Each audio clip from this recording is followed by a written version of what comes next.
Hello, welcome back. My name is Geert Hulshoff. As long as you can satisfactorily influence your own situation, there's nothing to worry about. But as soon as a thing happens over which you have no control, you suddenly experience a situation very differently. You may feel insecure or even threatened. A situation can change into a crisis the moment you completely or partially lose control of the situation. A crisis has 5 characteristics. The situation is seriously disrupted by an event that conflicts with your own objectives. You have to make a decision about a suitable action or reaction when you actually have too little information or knowledge. The time available for the decision is limited. The outcome of your decision is uncertain, and the decision has major consequences for the further course of your activities. The impact is great. A crisis can be triggered by a one-off event. Something suddenly happens that drastically changes your situation. We call this a static crisis. You have to deal with the consequences of this one-time event. Examples of a static crisis are an accident or incident, a death of a person, a mechanical failure resulting in equipment failure, or a lightning strike. A crisis can also be caused by a series of successive events, or an event that continues over a longer period of time. Your situation is constantly changing. We call this a dynamic crisis. As long as these events are not under control, you have no or only a limited control over your situation. Examples of a dynamic crisis are illness, internal or external bleeding, a fire, leakage, flooding, robbery, a pandemic, or even war. It's quite a challenge during a dynamic crisis to keep up to date with all events and changes. Part of your attention has to be directed to find out what's going on, gaining knowledge, and stay informed of what is changing. Because of this, there is a danger that you focus too much on these changes. Be careful not to lose your overview during a dynamic crisis and avoid tunnel vision. If your situational awareness is not adequate, it's impossible to act effectively. The events that mark the transition between the normal course of events and a dynamic crisis is called a trigger. A trigger never arises by itself, but always as a result of an event. The trigger is often referred to as the cause of the crisis. In hindsight, this often turns out not to be the case at all. The real causes, the root causes, are usually already present in the situation for some time. In a crisis, underlying root causes often come to light. The trigger suddenly disrupts the situation drastically and has much greater effect than anticipated. The trigger initiates a crisis, but is usually not the cause of it. The reaction after a disturbance depends on the stability of the situation. 3 types of equilibrium situations can be differentiated: a stable, an indifferent, and an unstable situation. A stable situation returns automatically to the original situation after the disturbance. There is always a force present in the direction of the point of equilibrium. A disturbance in a stable situation cannot cause a crisis. An indifferent situation does not return to the original situation after a disturbance. There is no returning force. The situation deviates from the original situation. It does not take much effort to stop the disturbance. And as soon as the disturbance disappears, the system will enter into a new equilibrium that's different from the original one. An accident is a good example of this. An unstable situation reacts violently to a disturbance. A force is created that drives the situation away from the original situation. An acceleration might even occur. This displacement continues until a new equilibrium is reached, somewhere depending on the circumstances. A disturbance in an unstable situation causes a severe crisis with uncontrollable changes. Realize that the development of a crisis depends on the stability of the situation in which it occurs. A crisis can only arise in an indifferent or unstable situation. For the corona crisis, we have seen in Module 2 that an infected person can infect an average of 2 to 3 other people without taking any measures. The spread of the virus is therefore exponential, and this causes a dynamic crisis with an unstable character. In other words, the effects may become fast and very large. It is difficult to determine the course of a dynamic crisis, but it's a fact that no crisis goes on continuously. Every crisis comes to an end sooner or later, even if we do nothing. The following figure shows the undisturbed course of a dynamic crisis. The starting point, T0, is the beginning of a crisis caused by a trigger. Recognize that there are always issues, root causes, present in the situation that causes an unstable situation. During the development of a dynamic crisis, a series of distinct or key moments can be identified. At each moment, the crisis passes into a new phase. In crisis response, it's important that you learn to recognize these key moments. Then you know exactly where you stand in the crisis, what is still ahead of you, and what needs to be done. Try to apply these key moments to the coronavirus. You can look at the crisis worldwide, on a national level, on your organization, but also on your personal situation. Make a timeline with all the key moments on it. T0 start. It all starts at the beginning of the crisis, T0. The crisis is initiated by the trigger and slowly starts to expand. The negative effects are just not visible yet. You have not noticed anything yet. T1 awareness. This is when negative consequences become visible for the individual or a small group of people. Then the question is how to react to this. Do you recognize the seriousness of the situation or not yet? T2 risk identification. As the crisis spreads, negative consequences become more and more apparent. The same people wonder what's going on here. Uncertainty arises and you become aware of a risk. T3 denial and acceptance of the risk. Because there are many things going on at the same time in our lives and everyone is busy realizing their own goals, it is logical that a risk gets little attention in the beginning. As discussed in Module 1, you know very little. At that moment, other things seem to be more important. A crisis is not yet recognized, it is ignored. Your personal life database, your own agenda, but also commercial interest play an important role in this.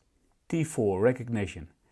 As the crisis spreads further and more negative consequences become visible, the awareness that something is seriously going on eventually emerges.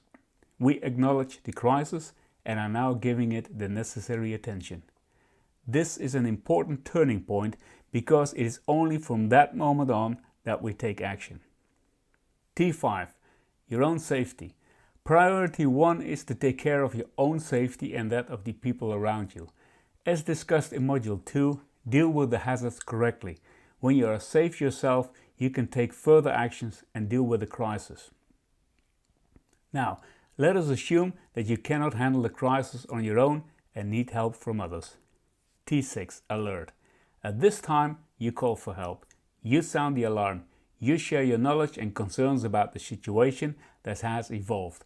Make sure that the people who are really capable of responding adequately are informed of the crisis.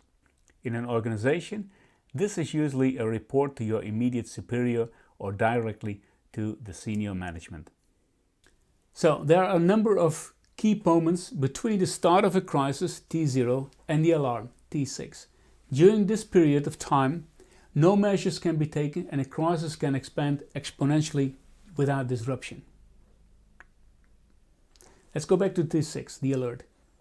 The alert is received by management and from that moment they have the first signals that something is going on. T7, awareness. Depending on their personal life databases, as discussed in Module 1, senior management gives it a certain degree of meaning. T8, risk identification. In the early stages there is a little information and the full picture will not be known immediately. Of course, at that moment the attention of senior management goes out to things that they consider as more important and needs more attention. T9, denial and acceptance of the risk. Sometimes it is decided not to do anything with an alert for the time being. We accept it and only do something about it when it gets worse or is reported more often. Many of the statements we hear are, "It passes us by. I guess it's not all that bad. We have it all under control." The reporter does not feel understood at that moment and remains frustrated. Meanwhile, the crisis continues to spread undisturbed by the lack of measures. T10. Acknowledgement. At a certain point, the negative consequences becoming so great that it automatically appears on the management agenda. This may also be due to the pressure from stakeholders, including the general public. Suddenly, it gets the necessary attention. Hey, what's going on here? What's happening? Other management issues, which used to be the focus of attention, have suddenly become less important. It is only when a crisis appears on the management agenda that it gets the necessary attention and decisive action can be taken. Acknowledgement that we have ended up in a crisis is important. Everyone is then aware of the seriousness of the situation and it is now easier to take measures. Everyone is on the same page now. Avoid wasting too much time before taking the situation seriously and acknowledging a crisis. Usually the signs have been available for much longer. T11. Meeting of the Crisis Response Team. A crisis response team is called together to manage the crisis. It always consists of a senior management with decision-making authority and subject matter experts. First of all, knowledge and information must become available. What do we know about the crisis? Is there a crisis response plan that can be implemented? Standard protocols exist for various crises. These are adapted to the current situation and context and then implemented immediately. In case of an unfamiliar crisis, it will be necessary to improvise on the spot. It therefore takes some time before the crisis response team is fully operational, has a good understanding of the situation, the so-called situational awareness, and has decided what needs to be done. Knowledge of and insight into the crisis are necessary to make good decisions and carry out actions. Whenever strange decisions are made, be aware of hidden agendas. In consultation with all stakeholders, it will be decided whether and which measures are necessary. This has to do with risk appetite. Since every dynamic crisis comes to an end, the risk response team may also decide not to do anything. We let the crisis take its own course and accept the negative consequences. Not every crisis requires decisive action. Sometimes acceptance is the easiest and simple solution. An example of this is a fire that has progressed so far that it is no longer making sense to intervene. Thus, you accept the loss of the building. If it is jointly decided that the expected negative consequences are not acceptable, the crisis response team must intervene. T12. Intervention.